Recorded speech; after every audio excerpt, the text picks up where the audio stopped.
जय हिंद साथियों। और एक बड़ी खबर निकल के आ रही है कि पेंशन का विकल्प एक बार चुनने के बाद आप इसे बदल नहीं पाएंगे। जी हां दोस्तों, यूपीएस योजना को अगर आप एक बार चूज कर लेते हैं तो आप इसको बदल नहीं पाएंगे। नरेंद्र मोदी जी की अध्यक्षता में यूनियन कैबिनेट ने यूनिफाइड पेंशन स्कीम को अप्रूव किया है।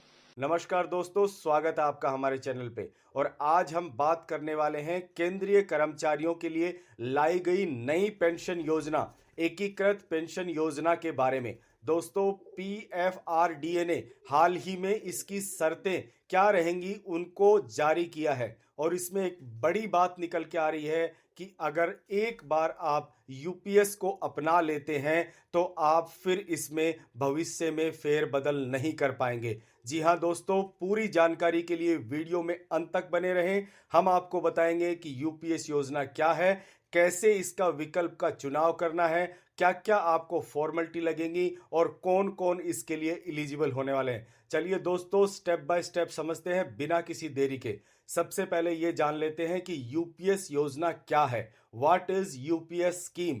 दोस्तों, यूपीएस यानी एकीकृत पेंशन योजना केंद्रीय कर्मचारियों के लिए एनपीएस जो पहले सिस्टम था, नेशनल पेंशन सिस्टम, उसके उसके साथ साथ में ये एक नया विकल्प आया है। दोस्तों, इसमें आपको दो ऑप्शन मिलेंगे। पहला ऑप्शन रहेगा यूपीएस के साथ एनपीएस, मतलब दोनों में रह सकते हैं। दूसरा, बिना यूपीएस के एनपीएस। तो ये दो ऑप्शन आपके साथ में रहेंगे। ध्यान दें, एक बार चुनाव करने के बाद जीवन भर आप इसे बदल नहीं पाएंगे, इसमें बदलाव नहीं होगा। तो इस जानकारी को पूरा ध्यान से सुनिए दोस्तों। स्टेप नंबर 2, कौन चुन सकता है यूपीएस, आपकी क्या एलिजिबिलिटी है। दोस्तों, यूपीएस केवल 4 श्रेणी के कर्मचारी चुन सकते हैं। 4 श्रेणी मतलब 4 अलग अलग कैटेगरी के लोग, जो अभी मैं आपको बताऊंगा, वो चुन सकते हैं यूपीएस को। पहला, वर्तमान कर्मचारी 1 जनवरी 2004 के बाद ज्वाइन जिन्होंने किया है वो,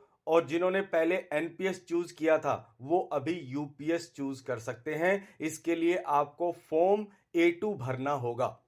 नंबर 2 कौन सी कैटेगरी है, नए कर्मचारी। 1 अप्रैल 2025 के बाद जो लोग ज्वाइन करेंगे उनके पास ऑप्शन होगा यूपीएस ज्वाइन करने का। उनको फॉर्म A1 भरना होगा यूपीएस में ज्वाइन करने के लिए। नंबर 3 की कैटेगरी क्या है, सेवानिवृत्त कर्मचारी। जो भी रिटायर्ड कर्मचारी हैं, जो पहले एनपीएस से जुड़े हुए थे, वे यूपीएस में शामिल हो सकते हैं फॉर्म B2 जमा करके। और चौथी कैटेगरी क्या है, कर्मचारी की मृत्यु होने की स्थिति में उसके पति या पत्नी फॉर्म B6 भर के यूपीएस में ज्वाइन होने का दावा कर सकते हैं। तो दोस्तों, ये थी 4 कैटेगरी। अभी हम देखते हैं कि इसके लिए आप कैसे आवेदन करें, क्या एप्लीकेशन की प्रोसेस रहेगी। तो दोस्तों, ये दोनों मोड में अप्लाई कर सकते हैं, ऑनलाइन और ऑफलाइन।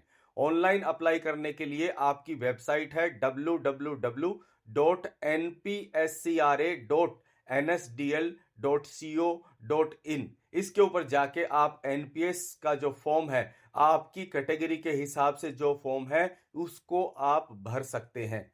दूसरा मोड है ऑफलाइन मोड। फॉर्म को डाउनलोड करो अपनी कैटेगरी के हिसाब से और उसको पूरा फिलअप करके जरूरी दस्तावेज के साथ अपने कार्यालय में जमा करा दें। दोस्तों, डेडलाइन की बात करते हैं। अभी तक डेडलाइन घोषित नहीं हुई है, पर मैं आपकी जानकारी के लिए बता दूं कि 1 अप्रैल 2025 सूत्रों से निकल के आ रही है ये डेट। 1 अप्रैल 2025 इसकी लास्ट डेट रहने वाली है। दोस्तों, अभी हम बात करते हैं विशेष मामले यानी वीआरएस और रिटायरमेंट के स्पेशल केस, जिनमें कि आप यूपीएस को अपना विकल्प नहीं बना सकते। दोस्तों, वीआरएस का मतलब होता है वॉलेंटरी रिटायरमेंट स्कीम। इसके अंदर जो कर्मचारी हैं जिन्होंने 25 साल से कम सर्विस करी है, वो यूपीएस का चुनाव नहीं कर सकते। यूपीएस का चुनाव करने के लिए 2 कंडीशन है। सबसे पहली बात, आपका 25 साल से ज्यादा सर्विस होना चाहिए। दूसरा, आपको इसकी जो पेंशन है वो 60 साल के बाद मिलना शुरू होगी। दोस्तों, जिनको नौकरी से निकाला गया है या जिन्होंने इस्तीफा दिया है 25 साल से पहले, वे यूपीएस का चुनाव नहीं कर सकते। दोस्तों, अगली बात आती है यूपीएस चुनने से पहले आपको किन बातों को ध्यान रखना चाहिए, कौन कौन से पॉइंट हैं जिनको आपको कंसिडरेशन करना चाहिए। पहली चीज, विकल्प अंतिम है। दोस्तों, एक बार आपने यूपीएस का चुनाव कर लिया, बाद में आप बदल नहीं पाएंगे। तो इसलिए आपको बहुत ही ध्यान से आपके लिए कौन सा सिस्टम फायदेमंद है, कौन सा पेंशन सिस्टम फायदेमंद है, वो तय करने के बाद ही इसका चुनाव करें। जल्दबाजी में या किसी की देखम देख में आप इसका चुनाव ना करें। दूसरा, आपको क्या क्या दस्तावेज लगेंगे इसमें? आपका आधार कार्ड, पैन कार्ड, आपकी सेवा का रिकॉर्ड मतलब आपका सर्विस रिकॉर्ड और आपकी बैंक्स की डिटेल, ये आपको जरूरी होंगी जब आप अपना फॉर्म भरेंगे इसके लिए। तीसरी बात है दोस्तों, सलाह लें। आपके जो पेंशन विशेषज्ञ हैं या फिर जो आपके एचआर हैं, उनसे बात करें कि आपके लिए कौन सा स्कीम बेनिफिशियल है।